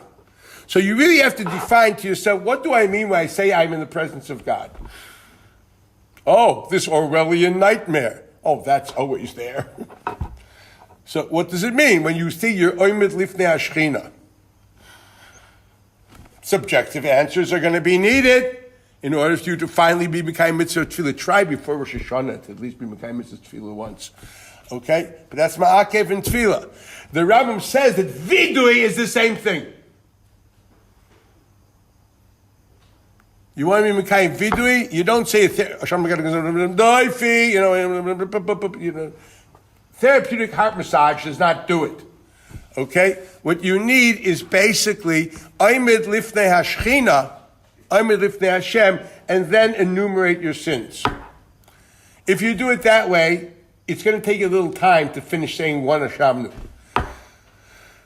If you're really Oimid Lifnei Hashchina, you choose your words. You don't say words you don't mean. You're standing in front of God. You mean the Beich and Klois live and all that. Yeah, he's right here. He's not here. He's not there. He's not writing tickets in Times Square, and he's not a drunken Polish cop. He actually is in front of me, and he says who I am. Now talk. You have to say the truth and really mean what you feel and feel what you mean. You have to know what you're saying, because if not, you're not Oimid Lifnei Hashchina. We'll start translating. Ashamnu means I've made myself desolate. Ramban, Bayelech, Miloshin Shmoma. Equals I'm a waste of space. Bagadnu, I am treacherous. Do you feel treacherous? Do you feel your waste of space? Do you feel your mother's morning sickness was a baltashchis? Do you feel shmama? Do you feel bagadnu? Gazalnu, I'm a thief. Okay. Tibarnu doifi, that's easy. Yeah, I have a stupid mouth and said stupid things. Hevinu, I've misconstrued. I've taken your religious and twisted it and turned it and conformed it to my palate. Should I go on? Start translating it. Because if not, you were never Mekayim Vidui in your life. And just because you have an English book, it won't help you. You have to explain it in your life how you really did it. Where in your life are you defined as treacherous? What in your life has made you feel that you're a waste of space and you're desolate? Shmama, I'm desolate. Should I spell it? That's Vidui Lifnei Hashem. I'm just reading Rambam, okay? The best Musar book is learning, Bavli, Yerushalmi, Rambam. God's Torah, okay? The mitzvah is Vidui Lifnei Hashem. It doesn't say the mitzvah is tshuva. The tshuva is a given. Do you notice? He takes for granted. When you will do tshuva, you obviously will. Because there's no mitzvah, but how could you not, so to speak? You know what I mean? You obviously are going to do it. Well, then we legislate a way of doing it. Now, if this is option, so there wouldn't be legislation on it. Legislation means it's taken for granted that God wants you to do this. And that is obliging, but I did not command it.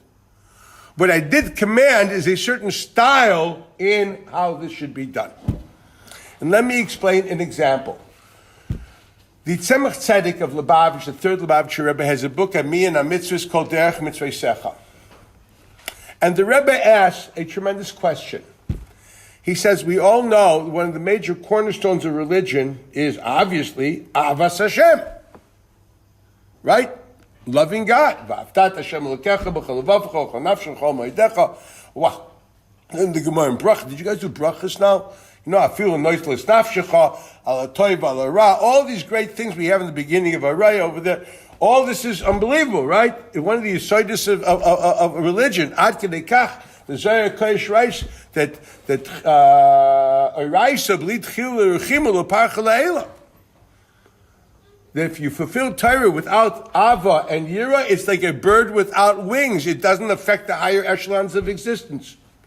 The famous story, the Baal Shem Kaddish once went into a shul and says, wow, this place is full of tefillah and Torah.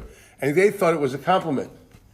What he was saying is, nothing here was done with Ava and Yira, so it all stayed here, it didn't go up. It's full because nothing went further. It's a raisa, believe the chilav v'rechimu with Torah, without avir, loy porcha la'ela, does not metaphorically fly up, doesn't affect the higher echelons of reality. It stays here. Your shul is full of Torah and mitzvahs. That was a big teichacha. It's an unbelievable teichacha. So, l'chayr, one would expect this should be like right next to Aser Sadibros. Where is the mitzvah of Avos Hashem? Where is the pasuk v'ahavta Hashem Elokecha? Which parsha? Help me, God. Come on, which parsha? Thank you. Why can't you say it louder? Be proud of yourself. You know, say it. Scream it from the rooftops. V'eschana. You should. You must assert your identity. Don't hesitate. Say v'eschana to me. Good, thank you. And if you would have said, I don't know, I said, kol hakavod lecha. You know what I mean? If you would have faked it, I would have killed you. Okay? Rashi writes a few times, Lamad l'shulcha lomar eni yodea. Train yourself to say, you don't have to know everything. Say, I don't know. That's fair. I think it's maybe here. I feel that you feel your toes. What do you know? You either know or you don't know. It's very simple, but very good. Okay, now, when was V'eschanan said? What period of time was V'eschanan given? It was in Mishnah Torah. When was Mishnah Torah written? Anybody learn Parshas Dvorim? Parshas Dvorim? I need month and year. Before going to Eretz Yisrael started with the Exodus from Egypt. You mean the end of the 40th year, 6 weeks before Moshe passed on, before it was over min ha'olam. Right? It says, the 11th month of the year, which was Chodesh Shvat, the man died in Zion, passed away in Zion Adar. Okay? Shvat Adar. So that's, 5 weeks. Sorry. 5 weeks. In the last 5 weeks of the desert. That's when it happened. In other words, 40 years in the desert, from the Exodus and further, there was no mitzvah of Avos Hashem.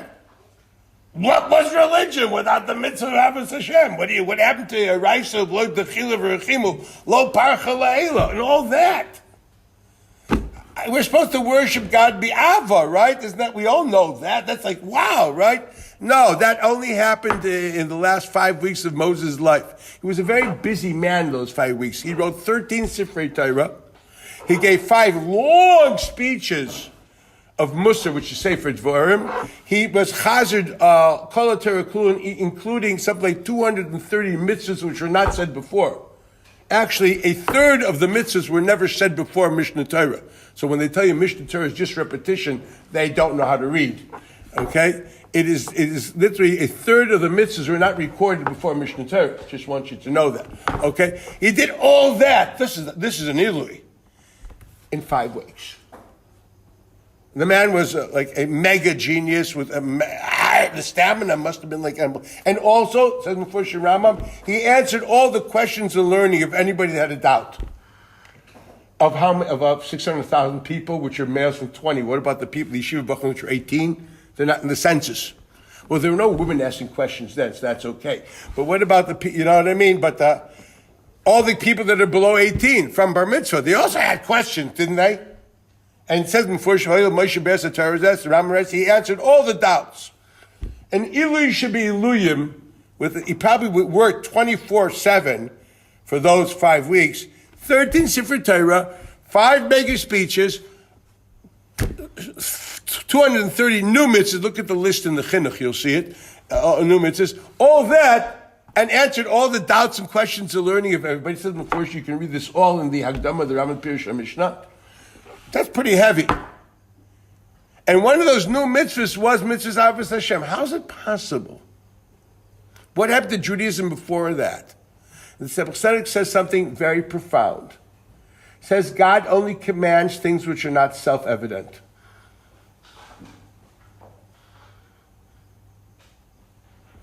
For 40 years in the desert, people who met God at Sinai in the most profoundest sense of God awareness,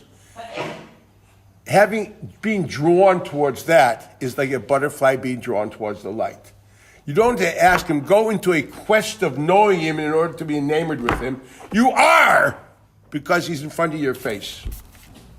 The mitzvah of Avos Hashem as formulated in Rambam is to look for him until you are aware of his presence.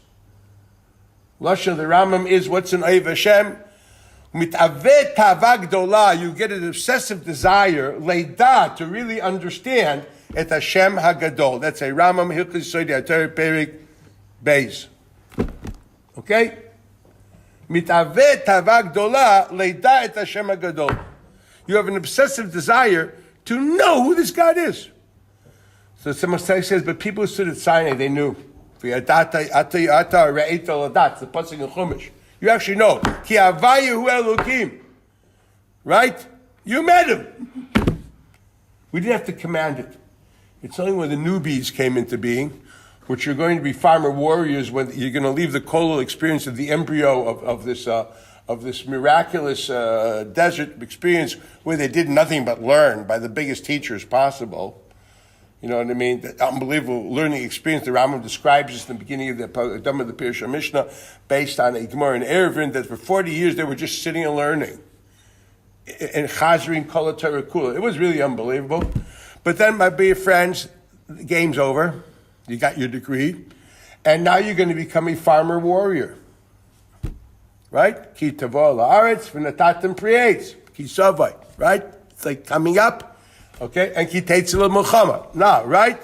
You're going to be a farmer warrior. And that's actually what happened. If you look carefully, we were farmer warriors.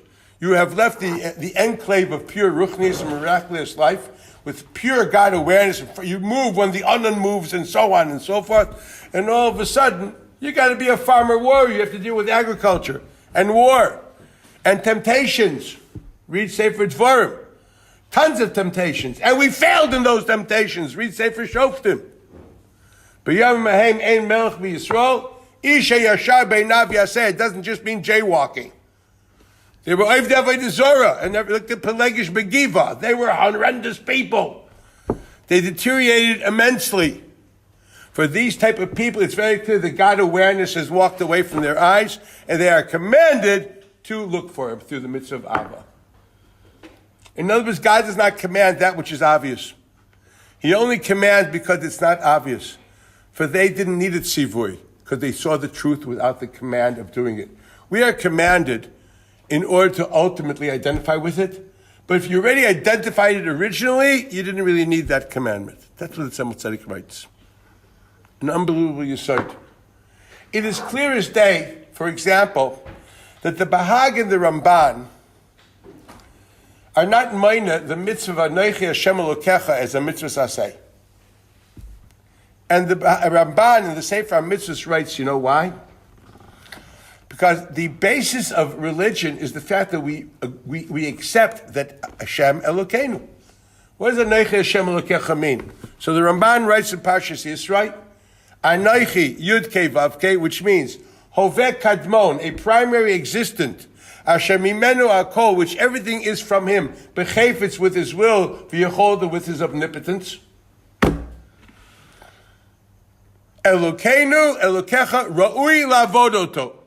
Because He is the source of all and all things exist only because of His will and His will, we are subjugated to Him. That's what you think. You're supposed to think when you say Kriyat Shema.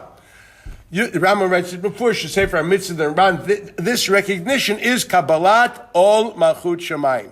To understand, Shehu Hoveh Kadmon, a primary existence which is the source of all being, and thus we are subjugated to Him.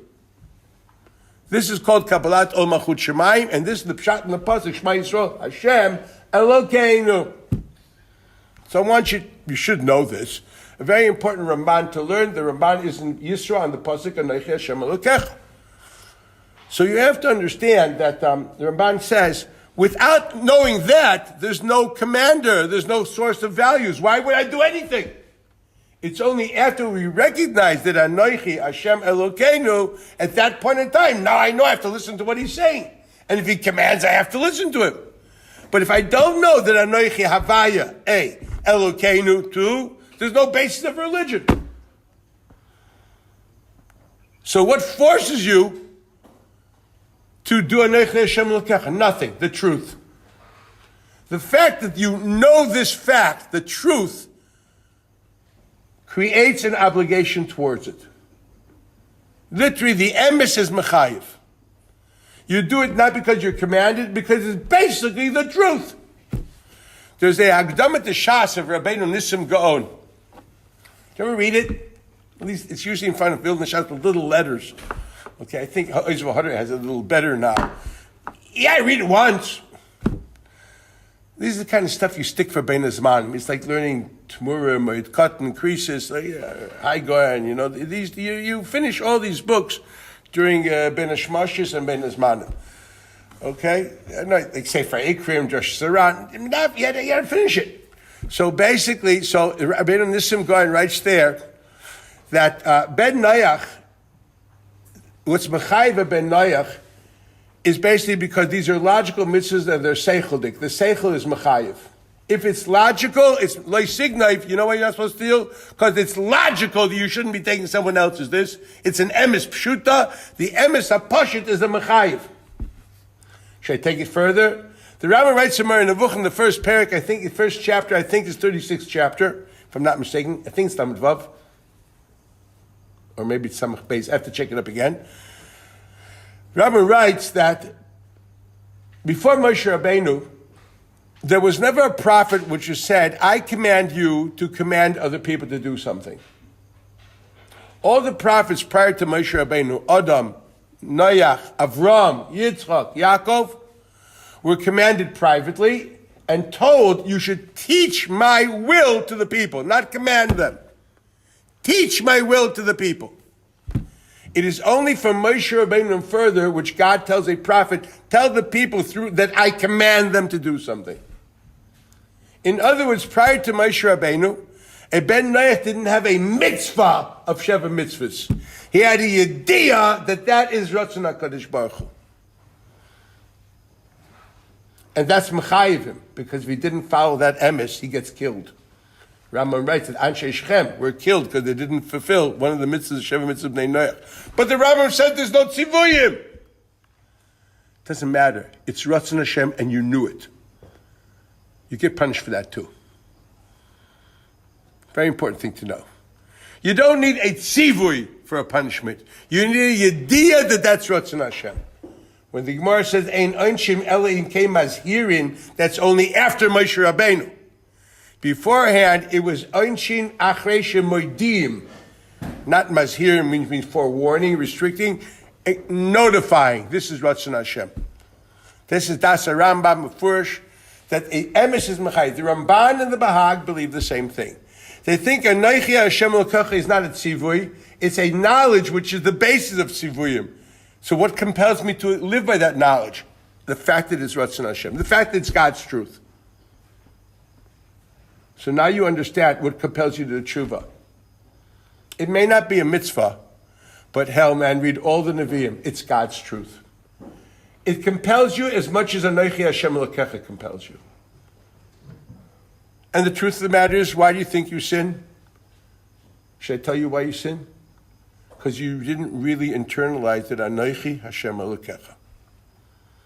Every sinning means to say that you somehow don't feel this is that bad, or I don't live with this awareness, equals it's a lack of Kabbalah's oil, Malchus Shamayim. It's simple as that. If you really felt as a slave, not a servant, we use the word servant to make us feel comfortable. No. When God is your melech and you're his eved, means you're his slave, S-L-A-V-E. You don't get out after 6 years on the 7th year with severance pay. You're not an Eved Ivri. You're an Eved Knani. Kol ma shekona Eved, kona Rabbi. That's what you are. You're a God's slave. Kunta kinte. What can I tell you? You understand? Like you read Roots. This is what you are. You're God's kunta kinte. We get this? That's what you are. Well, if you live this way, you wouldn't be selective. And yet you do have what we call selective halachic observance, what I call SHO Judaism. Yes, I don't mean HBO, SHO, okay? SHO, religion, yes, selective halachic observance. That equals lack of Kabbalah's oil malchus shamayim. I don't identify with this. Identify with your feet, man. You do it. And I had this student, this girl, who said, Arav, I לא מרגישה את זה. אמרתי, גברת, הרגושה זה דין הנידה. There's no din of Argosha. You do it because it's God's Ratzon. Argosha. Anaya din from Argosha. Tumas needed demands Argosha. If she is not Margish, she's not Tumah Deraisa. No, there's not Argosha. Ever heard of Argosha? There's no such thing as a din is it's Ratzon HaKadosh Baruch Hu. It's binding. There's no options. It's a truth. We live by the truth. The truth is Ratzon HaKadosh Baruch Hu. If that is evident to you, it's binding. Ad kedei oynish misa. So when you sin, it's because you somehow were not, you didn't take into account Anoich Hashem Elokecha. You did not internalize it. You actually are a Peirik Oil Malchus Shamayim, and that's the honest truth. Did you ever feel that way every time you didn't daven with a mini, you were simply Peirik Oil Malchus Shamayim? Did you feel every time you do an Aveh, you're actually Koifer in Hashgacha Pratis? You don't really think, you don't feel at that stage that Ayin Roya, Oizen Shomas, V'chol Masecha B'Sefer Nichtavim, then you wouldn't do it. You pay lip service to that principle, but you don't live by it. You may even have cerebral intelligence, but you have no emotional intelligence of that truth. You haven't internalized as real. Yeah, it's one of these religious principles up in the heaven. It's what they call, it's a bechina of, it's like saying, I don't know what it is. It's a bechina of something or another. Like some celestial car crash up in the heaven and there's holy sparks, something like that. No, brother dear, this is the truth that you must live by. And you didn't. That's what sin is. It's a kfira in Anochi Hashem Elokecha. So you know what's Machayiv Tshuva? Anochi Hashem Elokecha is Machayiv Tshuva. Anochi Hashem Elokecha, I've internalized that who chayfetz kadmai, Shem ita hakol, v'roi lavoid oisai, Lashon the Ramban and Parshas Yisroi. That is the reason why I shouldn't be sinning. And that is the reason which I should go back. If I sin because I lack that awareness, I must go return, regain that awareness. Now you'll understand. The Rebbe writes in Tanya, in the Igeres Tshuva, you know what Tshuva is? Based on the Pasuk, Tshuva Yisrael ad Havaya Elokecha. Return to the awareness that Havaya is Elokecha. Return to the awareness of Anochi Havaya Elokecha. Because that's what you lost. Because you didn't really have the awareness of Anochi Havaya Elokecha, that's why you did what you did. You must come back, Jojo, to where you belong. You must go to the original state where the Jew is supposed to be, living with the awareness that Yud Kei Vav Kei, Chayfetz Chafetz, Chayfetz, he is Hovek Kadmai, an independent, absolute, primary existent, Asher Mimenu HaKol, which he is the source of all existence, Bechayfetz, with his will, Ubiyachos, with his powers of omnipotence, V'lachein Elokeinu, he is our Lord, equals we are subjugated to his will. That's what you have to have. And if we sin, because we don't have that awareness. The shirish, the root of sin, is not taivas, the shtiyot. Taiva is a teretz. You're an emotion. You're an intelligent person. Everybody is capable of controlling taivas. I also have taivas. I don't want to describe them. They're murky. But I wouldn't do that. It's below my status. I mean, the way I perceive where I should be. Not other people. I couldn't care less about people. But between me and God, man, okay, you have empowered me with certain gifts. There ain't no way I'm going to put that in the mud. I'm not going to take a seichel which is a keser of HaKadosh Baruch Hu and put it in the mud. I'm not going to take the gift of sight which God gave me to see his beautiful world and understand its depth and its intelligence through science, math, or whatever, ultimately through Torah and Torah and Nister, and put my eyes into a stupid screen.